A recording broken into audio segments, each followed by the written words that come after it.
Matt, breaking news. Matt Gaetz, the Republican congressman, has filed that motion to remove Kevin McCarthy as Speaker of the House. The first time that this has happened in more than 100 years. Let's listen to Matt Gaetz speaking to reporters right now. And as I said in my remarks on the floor earlier today, regardless of how you feel about Ukraine money or border money, these two things should not be lumped together. They deserve their own dignity and their own vote. And the people are tired of seeing the ways of Washington that jam everything together in order to really frustrate actual legislators. If you succeed, McCarthy's almost certainly going to put himself up as a candidate for Speaker again. And that may mean there's no one who can get 218 votes. Are you prepared to go through that possibility with no one getting 218 votes? Well, I would think that if it took Kevin McCarthy 15 rounds to become Speaker, and after 8 months of a failed speakership, and after a successful removal vote, as your hypothesis would portend, that he would take a hint. Do you have someone? Talking to any Democrats about this? If it were serious, you'd be trying to convince them. Look, I have made no deal with Democrats because I believe that Democrats should vote against Kevin McCarthy for free.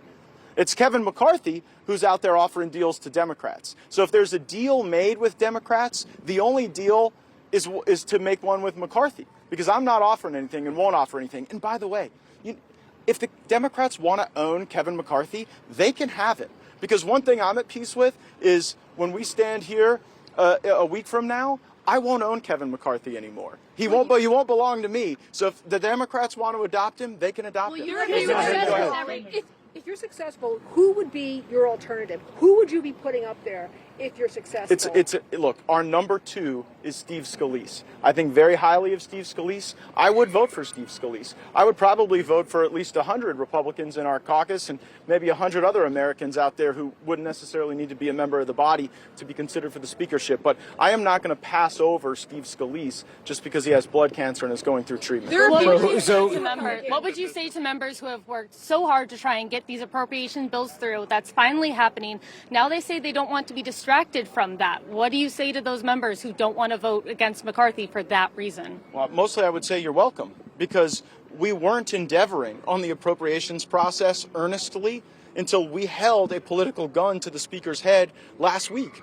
We left for a 6-week vacation, and we'd only passed one of our appropriations bills, the Veterans Bill. If Kevin McCarthy was serious about appropriations, we'd have been here all of July, we would have been here in August, and we would have been doing the people's work, passing their budget. The American people are tired of Washington, D.C. not having a budget, running $2 trillion annual deficits, sitting atop a $33 trillion debt. And if this country's going down, I'm going down fighting. I'll give you a follow-up. I mean, it's happening now, right? Y'all were supposed to be back home in your districts. That hasn't happened. There are appropriation bills on the calendar. I know it might have taken a while to get here, but you're here.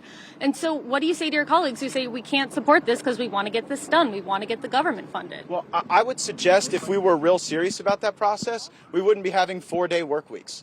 I mean, we started votes tonight at 6:30 p.m. on a Monday. Most Americans don't start work at 6:30 p.m. on a Monday and end a few hours later, right? So I don't believe that the level of effort that you're seeing out of the Congress this week is reflective of the momentum that we had built previously.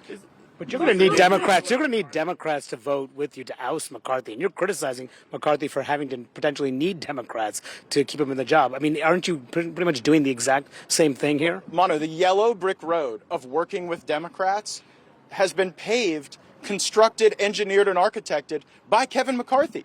Look no further than the debt limit deal, a deal he passed with Democrats. Look no further than the last continuing resolution, which he passed with Democrats. And by the way, if he's able to stay in power, it will be him working for the Democrats, continuing to do their bidding. So this is a revealing exercise, and I think it'll show the country who's really in charge. Just to follow up on that, though, most Republicans still do support McCarthy. So why bring this up if you don't have the support of most of your conference? Well, he doesn't have my support anymore, and he doesn't have the support of a requisite number of Republicans to continue as the Republican Speaker. Now, he may continue as the House Speaker, and he may continue as a Speaker of the Democrats and some sort of uniparty coalition, but he is not going to be a Speaker in power as a consequence of Republican votes based on the number of people who are going to be with me.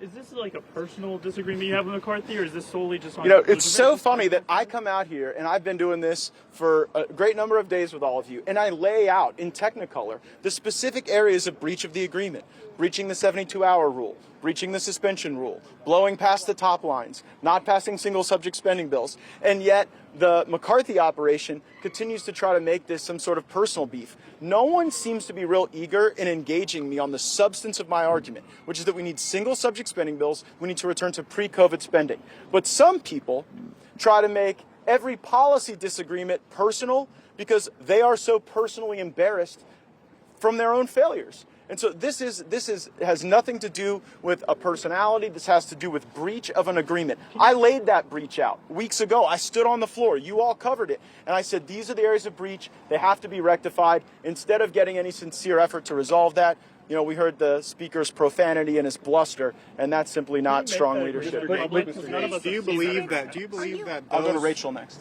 Mr. Gates, are you concerned that some conservatives who agree that McCarthy is in breach of these promises he made in January are not backing your effort? People like Chip Roy, Byron Donalds, Thomas Massie, obviously somebody who tried to oust Boehner, says that this could backfire on conservatives. Are you worried about that pressure and that fracture in conservatives actually undercutting you? Chip Roy and Thomas Massie, we all want to get to the same place. We all want to have less spending. We want to return to the budget process that is in law.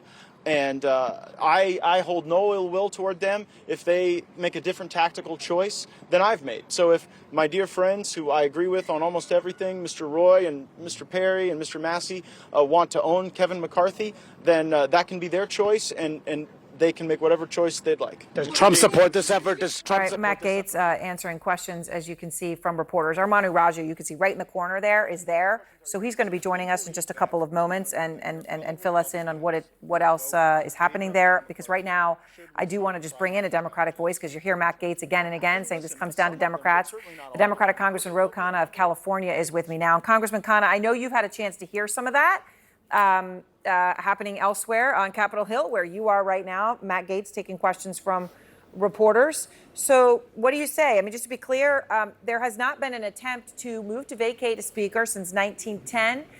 So this is almost unprecedented in its attempt, and it has never been successful. So what do you think is going on here with Congressman Gaetz doing this now? Aaron, I didn't think I'd have to hear more Congressman Gaetz on your show. I've heard a lot of it from him all week. But you know what's sad? I was in the grocery store on Saturday when we finally got the budget passed, a continuing resolution to avoid a shutdown. It was the first time that people were actually coming up to me saying, thank you for what you did, not me personally, but the Congress, to keep the government open. I mean, there was a sigh of relief. And now I come back Monday and there's chaos again. This is exactly what the American people don't want. They want us to focus on solving the problems, not the kind of theater that the Republicans are creating. All right, he talks about how Gaetz is saying that McCarthy will not remain Speaker if Democrats don't help him. So that's what he's saying. Obviously, some of your colleagues have indicated that they might vote to help him. Gaetz says he's made no deal with Democrats and that you should vote against Speaker McCarthy for free. Where do you stand on this? Would you help support McCarthy to have him remain Speaker to prevent more chaos? Aaron, we're meeting as a caucus tomorrow morning to discuss exactly the question you're asking. I am committed to following Leader Jeffries. There are times in politics where you have to act in unity. This is one of those times. Hakeem Jeffries has done a phenomenal job as a leader, and I will follow what the caucus decides and will defer to his leadership on this issue. So, okay, I understand what you're saying. So in other words, you may say, I don't have a full answer to this next question, but let me ask it anyway to understand what your feelings are about it. What would McCarthy have to offer to secure Democratic votes to remain the Speaker, right? Because if your caucus is going to do something to support him, you don't ever get better leverage than you're going to have in that moment. So what do you want for it? Well, again, I'm not trying to duck the question. I genuinely am going to defer to Hakeem Jeffries and Catherine Clark because they're in a position of negotiating the schedule and negotiating the votes and with leadership. If you ask me what is my vision on Medicare for all or jobs, I'd give you an answer. But here I really believe the appropriate posture for every Democrat, whether a progressive like me, whether a blue dog, whether a moderate, is to unify around our leadership. That's what Speaker Pelosi said. Follow Hakeem Jeffries. If Speaker Pelosi is saying that, I think every Democrat can be for that. Well, of course, as you say, I guess since you want to show that you don't have the same chaos, which is on display, right, in the GOP right now in the House. I mean, there's no question about it. That it's a mess when you look at that.